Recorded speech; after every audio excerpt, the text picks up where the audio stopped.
आप सभी को हरियाली तीज की बहुत बहुत शुभकामनाएं फ्रेंड्स। राधे राधे, जय श्री कृष्णा। वीना दीपक सोनी यूट्यूब चैनल में आप सभी का स्वागत है फ्रेंड्स। हरियाली तीज के दिन सुहागन महिलाएं अपने पति की लंबी उम्र और अच्छे स्वास्थ्य के लिए माता पार्वती की पूजा और व्रत करती है। की वीडियो में मैं आपको हरियाली तीज व्रत की संपूर्ण पूजा विधि बताऊंगी। सारी तैयारी मैंने कर ली है। चलिए अब वीडियो शुरू करते हैं। सुबह के समय यह पूजन किया जाता है। हरियाली तीज के दिन सुबह सुबह स्नान आदि करने के बाद जिस जगह पर पूजा कर रहे हैं उस जगह को हम अच्छे से साफ कर लेंगे। फिर आप चाहे तो वहाँ पर रंगोली बना सकते हैं। रंगोली बनानी नहीं आती है तो आप वहाँ पर हल्दी से स्वस्तिक बना सकते हैं। तो यहाँ पर मैंने स्वस्तिक बना लिया। अब यहाँ पर हम एक चौकी लगा देंगे। चौकी के परम में लाल रंग का वस्त्र बिछाएंगे। माता रानी की पूजा में हमेशा लाल रंग का उपयोग करना बहुत सबसे ज़्यादा शुभ माना जाता। अब यहाँ पे क्या करेंगे, यहाँ पर हमने मिट्टी से गणेश जी बना लिए। साथ ही हमने भगवान शिव शंकर बनाए हैं यानी शिवलिंग बना लिया। और माता गौरा यानी माता पार्वती की भी मैंने पिंड आकार में मूर्ति बना ली है। अगर आपके पास माता पार्वती की कोई मूर्ति हो तो उसे भी आप यहाँ पर विराजमान कर सकते हैं। आप अच्छा को कोई विशेष आकृति देनी आती है तो कोई आप विशेष आकृति दे सकते हैं, नहीं तो कोई बात नहीं। आप पिंड आकार में या गोल आकार में तीनों मूर्तियां बना सकते हैं।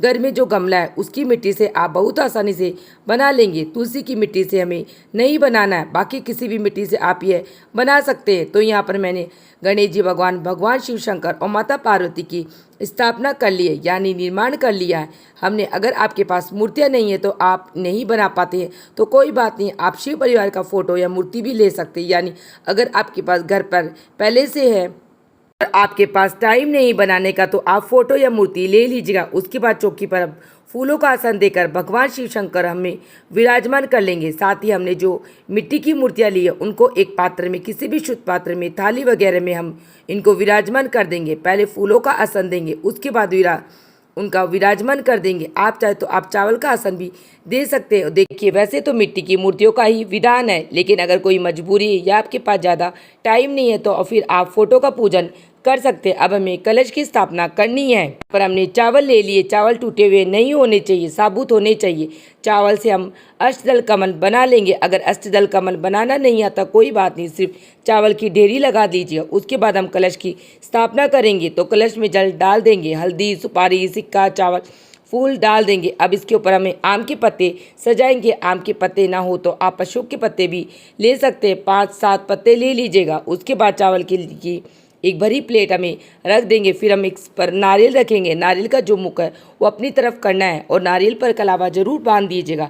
तो इस तरह से हमने कलश की स्थापना कर दी। अब हम जल के छींटे लगाकर भाव रूप में सभी को स्नान करा देंगे। इसके बाद हम गणेश जी, भगवान शिव शंकर, माता पार्वती को जल से स्नान कराएंगे। फिर हम कच्चे दूध से स्नान कराएंगे। आप चाहे तो पंचामृत से भी स्नान करा सकते हैं। कच्चा दूध ले लीजिएगा तो सिर्फ कच्चे दूध से भी अभिषेक करा दीजिए। उसके बाद फिर हम शुद्ध जल से अभिषेक करा देंगे।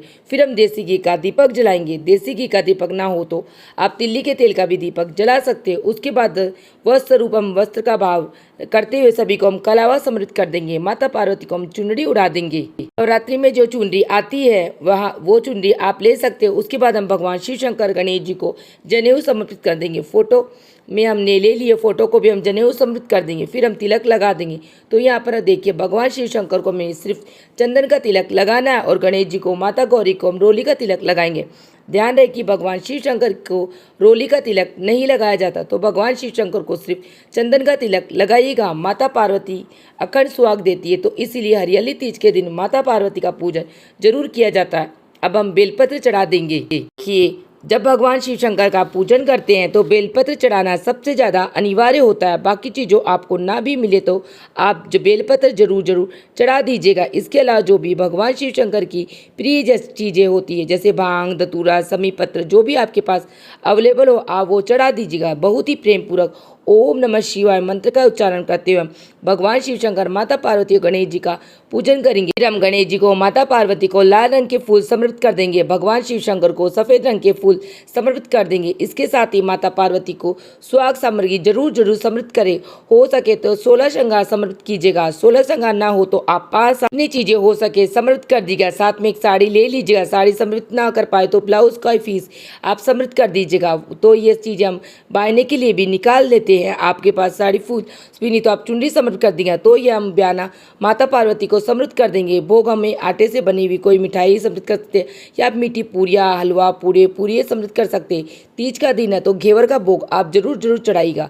साथ ही हम ऋतुफल समृद्ध कर देंगे। फिर हम यथासंभव दक्षिणा समृद्ध कर देंगे, धूप दीप दिखाएंगे। और अब हम माता पार्वती को श्रृंगार करना है तो जो सामग्री आपने चढ़ाई है उसमें हम माता पार्वती को श्रृंगार कर देंगे। तो माता पार्वती को बिंदी लगा देंगे, सिंदूर माता पार्वती को हम लगाएंगे। और देखिए जितनी बार आप सिंदूर चढ़ाएगा 3, 4, 5, 7 बार, जितनी बार आप माता पार्वती को सिंदूर चढ़ाएंगे उतनी बार ही उनकी मांग से सिंदूर लेके हमें अपनी मांग में लगाना, इसे सुहाग लेना कहते हैं। पहले हम सिंदूर चढ़ा देंगे, अब पूजा पूर्ण हो जाएगी। उसके बाद जितनी बार हमने सिंदूर चढ़ाया उतनी ही बार हम सिंदूर उंगली से अपने हाथ माथे में या चुनरी से अपने माथे में लगा लेंगे, अपनी मांग में लगा लेंगे। और इसके बाद हम मेहंदी जरूर लगाएंगे। तो अगर आपने कीप की मेहंदी ली है तो कीप की ले लीजिए, नहीं तो मेहंदी आप चढ़ा रहे हैं तो उसी मेहंदी में से थोड़ा सा घोल के अब माता के हाथों पैरों पे मेहंदी लगा देंगे। और उंगली में जो मेहंदी बच गई है वो अपने हाथों पर लगा लेंगे। हालांकि हमने मेहंदी लगाई हुई है होगी लेकिन फिर भी ये मेहंदी हम लगा लेंगे। तो इस तरह से माता का श्रृंगार करेंगे। माता का जूठा तो जो श्रृंगार है वो हम ले लेंगे। फिर हम हरियाली तीज का व्रत की कथा सुनेंगे। तो अपने हाथों में थोड़े से फूल लेकर हम हरियाली तीज व्रत की कथा सुनेंगे।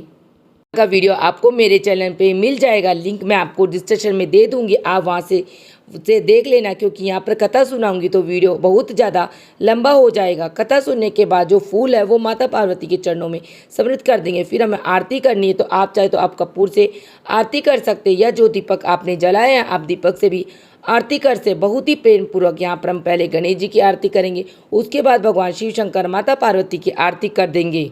आरती करने के बाद हाथ जोड़कर माता पार्वती भगवान शिव शंकर से पूजा में रही कमियों के लिए क्षमा याचना करेंगे और अपनी मनोकामना को पूर्ण करने के लिए प्रार्थना करेंगे, अपने अखंड सुहाग के लिए प्रार्थना करेंगे। इस तरह से हरियाली तीज व्रत की जो पूजा है वह पूर्ण हो जाएगी। पूजा के बाद हमें थोड़ा सा जल अपने सीधे हाथ में लेना है और फिर हम चौकी के ऊपर से इस जल को 2 बार घुमा के छोड़ देंगे। इस तरह से हमें 2 बार इसको वार देना है। इस तरह से जो पूजा पूर्ण हो जाएगी। पूजा के बाद हमें सुहाग लेना है तो आपने पल्लू से इस तरह से माता की मांग में पार्वती की मांग से अपनी मांग को टच करते हुए हमें सिंदूर अपनी मांग पे लगाना है। और मैंने आपको पहले ही बताया था जितनी बार माता को सिंदूर आप चढ़ाएंगे पार्वती माता को याद रखिएगा उतनी बार हमें सुहाग लेना। तो इसको सुहाग लेना कहते के हैं, हे मैया आप मेरे सुहाग को अमर रखिएगा, मुझे अखंड सुहाग प्रदान कीजिएगा। ऐसा बोलते हुए माता से सुहाग लेंगे और हाथ जोड़कर माता से पूजा में रही कमियों के लिए क्षमा याचना करेंगे। अब जो जल का लोटा हमने लिया है कथा सुनने के लिए हम सूर्य देवता को अर्घ दे देंगे। इसके साथ ही देखिए जो भी हमने खाने का सामान चढ़ाया यानी भोग जो हमने चढ़ाया है वो हमने साड़ी ब्लाउज श्रृंगार का सामान चढ़ाया है ये सब हम अपनी सासू माँ को देना है।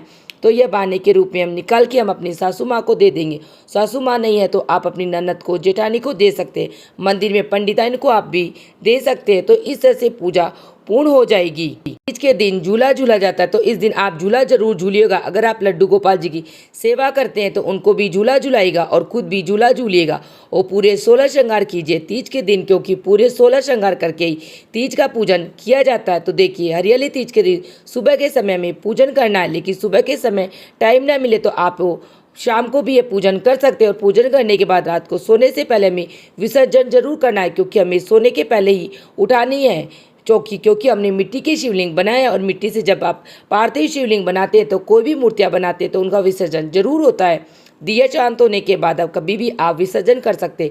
विसर्जन के लिए हमें एक बड़े से पात्र में जल लेना, उसमें हमें मूर्तियों को विसर्जित कर देना। अब मूर्तियाँ घुल जाएगी यानी मिट्टी घुल जाएगी तो इस तरह के जल को पौधों में डाल देंगे। तुलसी के छोड़कर बाकी किसी भी पौधे में आप ये जल डाल सकते हैं। इसके साथ जो कलश है कलश का जल हम पूरे घर में छिड़क देंगे, बचा हुआ जल किसी भी वृक्ष में डाल देंगे। जितने भी फूल पत्ते हमने पूजा में चढ़ाए वो सब हम जिस जल में शिव परिवार को विसर्जित करेंगे उसी पौधे में जल डाल देंगे, फिर पौधों में डाल देंगे। तो इस तरह से बहुत आसानी से घर पर ही हम विसर्जन कर सकते हैं। इस प्रकार हमारी हरियाली तीज व्रत की पूजा विधि संपन्न हो जाएगी। आप सबको मेरी पूजा विधि कैसी लगी मुझे कमेंट बॉक्स में ओम नमः शिवाय लिख के जरूर बताना।